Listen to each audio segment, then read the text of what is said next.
Here is a quick video on how to set up your Netgear Ex6110 range extender device using my Wi-Fi ext.net. So without wasting any time, let's dive into the video. The first thing that you will need to do is, take out your range extender from the box and plug it into an AC vault outlet. Wait till the extender is successfully booted up and the light on the extender becomes solid green, from amber. Make sure that your extender and router are in the same room during the setup process. Once it's turned solid green, we can now head toward our laptop and begin configuring our Netgear Range Extender Ex6110. You can use any browser you like, such as Internet Explorer, Chrome, Safari, Opera Mini. It's time to open your preferred web browser. Go to my Wi-Fi ext.net or my Wi-Fi ext.local.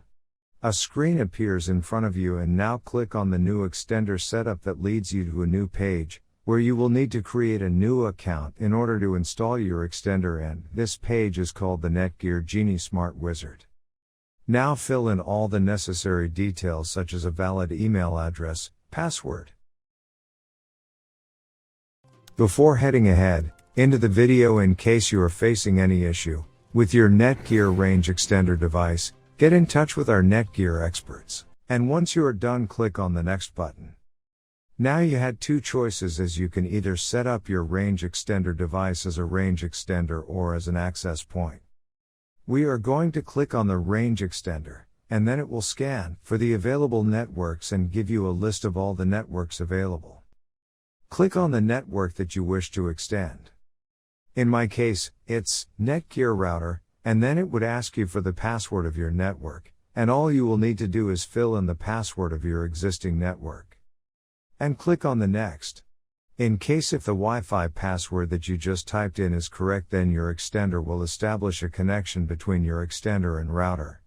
It also allows you to use a different password or use the same password or none at all.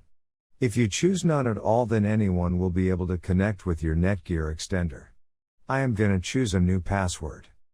My Wi-Fi extender name is Paul's. You can choose any you like. Now we are successfully done with setting up our Netgear Ex6110 range extender. Now go to our taskbar and connect to our newly set up Paul's range extender. And open up our browser, and Google appeared, which means our extended. Thanks for watching our video, and do not forget to like, share, and comment on the video, so that you never miss any video from our channel.